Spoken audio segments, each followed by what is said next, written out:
Halo teman-teman, kembali lagi di channel Hadi Auto. Ini adalah the new Mercedes-Benz GLE 200 AMG Line. Jadi ini adalah versi facelift dari GLE generasi sekarang. Dan aku dapat kesempatan untuk mereview mobilnya terlebih dahulu 1 minggu sebelum mobil ini di launching. Jadi kita akan lihat apa saja yang berubah dari mobil ini. Dan juga termasuk kita akan melihat seberapa nyaman mobil ini di jalan. Karena bukan hanya kita akan review di tempat, tapi kita akan mencoba mobil ini di jalan. Simak videonya. Ini adalah Mercedes-Benz GLE 200 AMG Line 2024.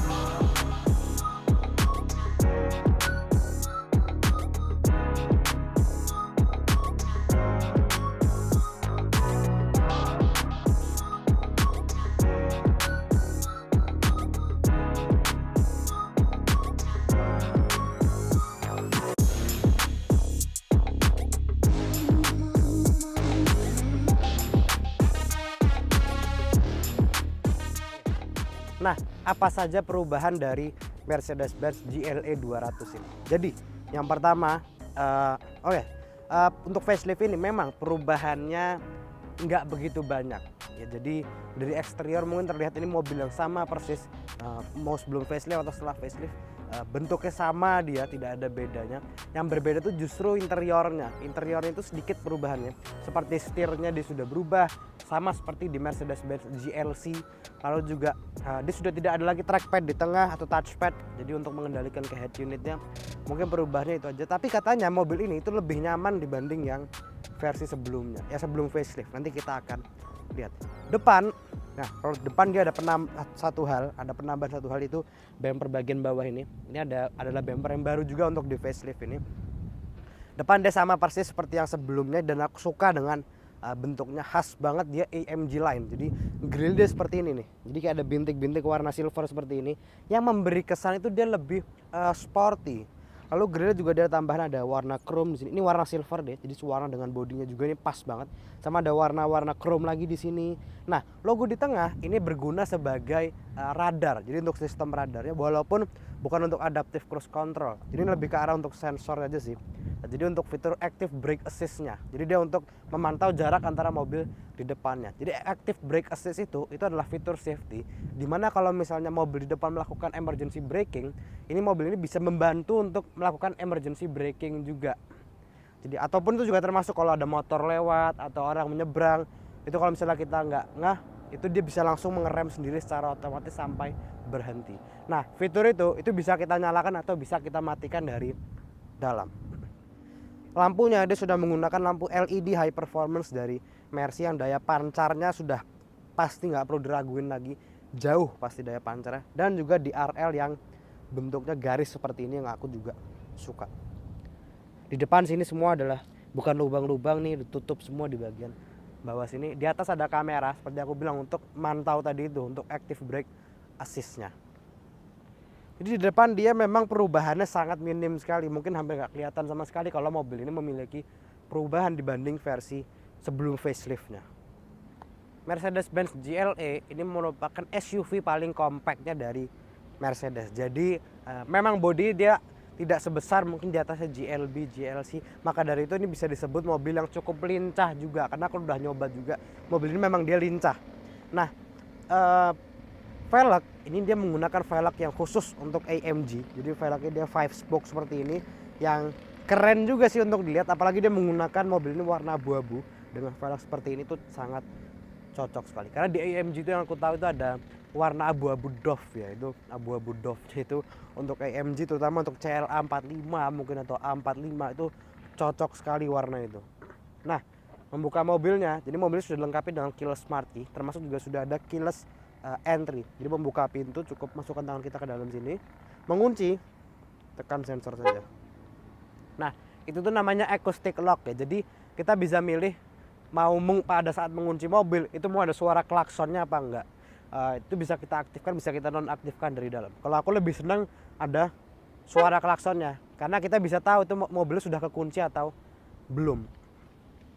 Nah, yang aku juga suka dari GLE ini betul-betul true off-roader ya. Jadi memang menganut gayanya SUV beneran. Jadi pintunya ini memanjang sampai bagian paling bawah dari bodinya. Jadi kalau misalnya kita menggunakan mobil ini mungkin untuk off-road gitu ya, mungkin off-road ringan, misalnya bawahnya kotor, itu kaki kita nggak kena kotor kalau misalnya kita mau turun dari mobilnya, karena sudah tercover oleh pintu bagian paling bawah ini. Jadi yang kotor tuh hanya eksteriornya aja, sisanya dalamnya semua bersih. Itu semua juga sudah harus ada di semua SUV itu seperti ini nih. Itu mungkin bagian samping, sama ada roof rail ya, khas-khasnya juga SUV ini, roof rail ini. Belakangnya ini juga nggak ada perubahan sama sekali, betul-betul persis sama seperti sebelumnya. Lampunya, desain lampunya ini aku juga suka ya, bentuknya dia seperti ini, ditambah lampu indikator di bagian bawah sini semuanya sudah LED. Di bawah ada 2 lubang knalpot, walaupun bukan knalpot beneran, hanya lubang palsu aja. Jadi kalau kita masukin tangan kita, ini tuh ada tutupnya di bawah, di dalam itu ada tutupnya. Jadi knalpot aslinya ada di bawahnya. Jadi agak sayang, tapi memang dengan bentuk seperti ini aja sudah melihatkan bahwa mobil ini tampilannya lebih sporty. Bagasi, kita coba apakah dia sudah menggunakan sensor kaki. Oke, dia sudah menggunakan sensor kaki. Jadi lebih simpel juga kalau kita mau masuk ke dalam bagasi. Kalau kita mau meletakkan barang dalam bagasi. Bagasinya dia cukup besar ya. Bagasi dia cukup besar. Di bawah juga ada tempat penyimpanan lagi. Ini tempat penyimpanannya pun juga cukup besar dia. Di kiri juga ada untuk lampu, dan kursi tengah ini masih bisa kita lipat lagi. Aku lipat deh.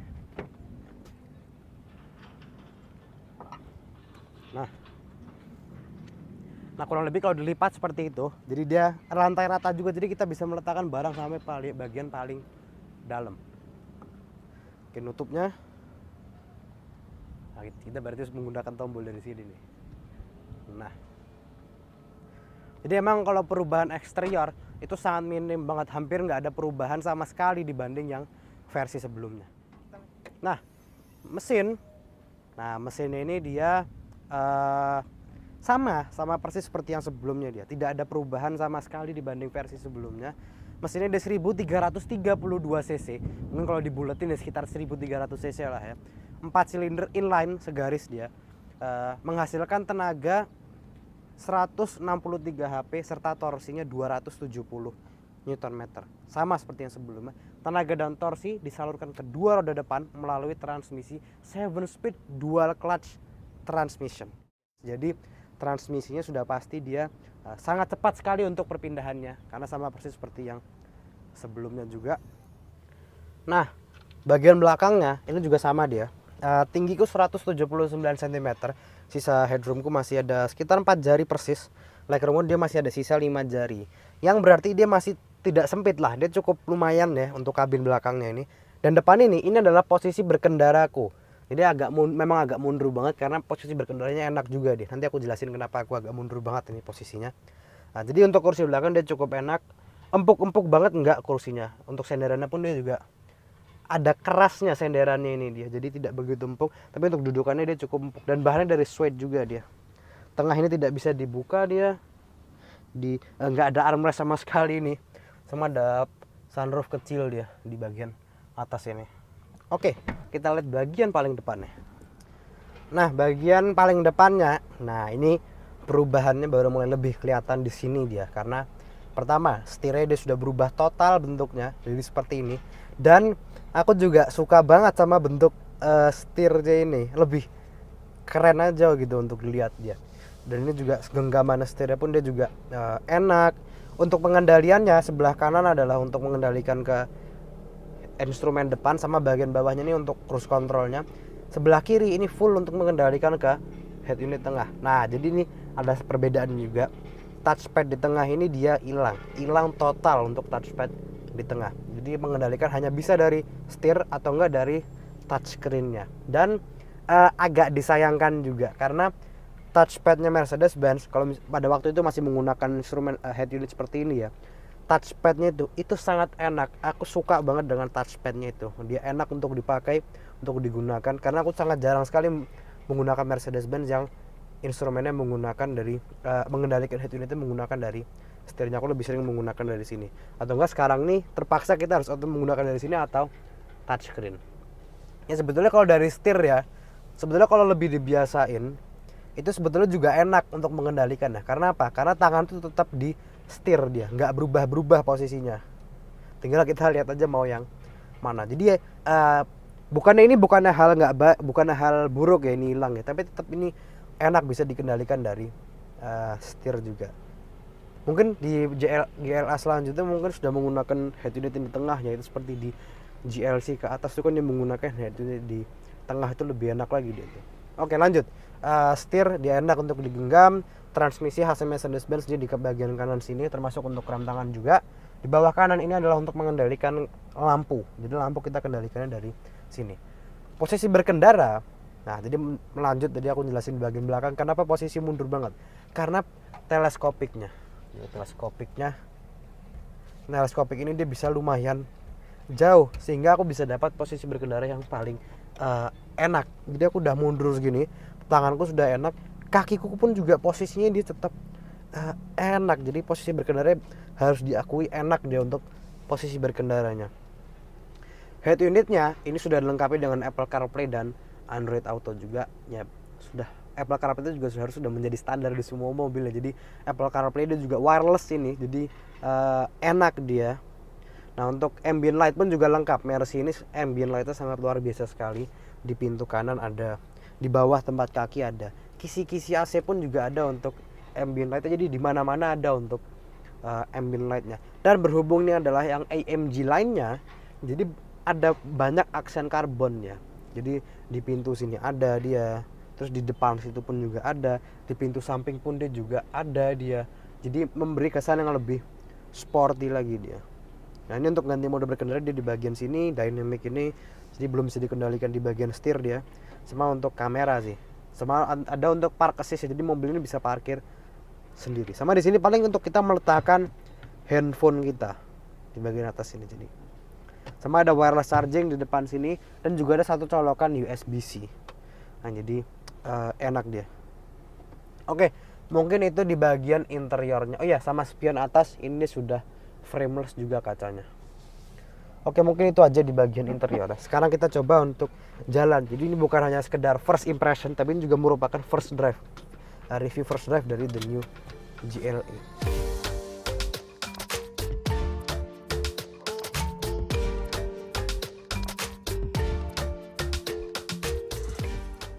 Nah, sekarang kita udah jalan pakai the new GLE. Memang yang kerasa pertama adalah suspensinya itu dia sedikit lebih empuk dibanding yang sebelumnya. Kerasa dia sedikit lebih empuk, dan yang pasti dia juga bisa memberi kenyamanan lebih enak lagi. Yang kedua adalah kabinnya ini terus terang mirip sama yang sebelumnya.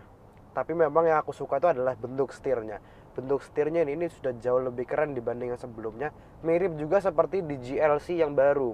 Dan aku lebih suka bentuk yang seperti ini. Lebih keren aja gitu untuk dilihat. Jadi lebih bagus dia. Tapi kalau misalnya dari kehalusan mesin, kenyamanannya, itu dia sangat-sangat mirip sekali sama seperti yang sebelumnya. Jadi memang faceliftnya itu bukan facelift yang besar-besaran banget, itu bukan. Jadi sangat tidak begitu banyak yang dirubah sama Mercedes-Benz ke the new GLE ini. Tapi walaupun perubahannya sedikit, aku sangat suka sekali dengan perubahan-perubahan tersebut. Kalau kita bahas fitur-fiturnya pun juga ya seperti GLE sebelumnya juga. Dia sudah ada active brake assist, jadi bisa membantu pengereman kalau misalnya di depan melakukan emergency braking. Lalu juga ada blind spot assist, salah satu fitur yang sangat aku suka sekali dari mobil tuh blind spot assist itu, dan harusnya juga sudah ada di semua mobil fitur itu karena sangat membantu sekali. Ada cruise control juga, walaupun cruise controlnya ini belum menggunakan yang adaptif. Jadi untuk fitur-fitur dia masih kurang lebih sama. Cuman yang agak beda rasanya adalah dia nggak ada touchpad di tengah. Jadi MUX itu yang sebelumnya ya, yang sebelum facelift ini, dia tuh di tengah ada touchpad yang untuk mengendalikan ke head unit itu dia lebih enak lagi. Tapi sekarang mengendalikannya hanya bisa dari setir aja. Nggak apa-apa sebetulnya ya mengendalikan dari setir pun, tapi setidaknya ini jangan dihilangin aja gitu loh. Karena kalau misalnya kita lihat di GLC gitu, memang dia nggak ada touchpad, tapi kan layarnya kan di tengah sini dan cukup besar, jadi raihnya pun juga lebih gampang. Jadi tuh ini kurangnya satu ini aja sih, nggak ada touchpad. Nah kalau kekurangan lainnya itu masih belum aku temukan lagi, karena ini waktunya terbatas aku untuk tes GLE yang baru ini. Mungkin nanti kalau sudah launching, mungkin ada unit tesnya, kita akan tes jangka panjang untuk mencari tahu berapa iritnya. Tapi kalau masalah keiritan sih harusnya sama ya, karena mesinnya tidak ada perubahan sama sekali dia. Oke, kita coba untuk tenaganya. Udah kita pindah ke sport juga, kita gas 1, 2.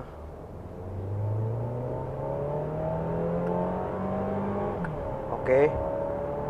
Wah, jadi untuk powernya mirip, sangat mirip sekali sama yang sebelumnya. Bahkan sama persis sebetulnya sama yang sebelumnya dia.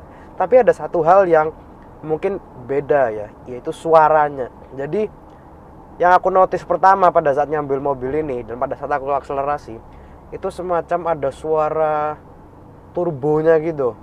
Jadi kalau misalnya kita akselerasi gitu, habis itu kita lepas gas, seperti ini, aku contohin aja sedikit. Kalau misalnya kita lepas gas, itu pun di mode comfort pun juga kedengeran suaranya.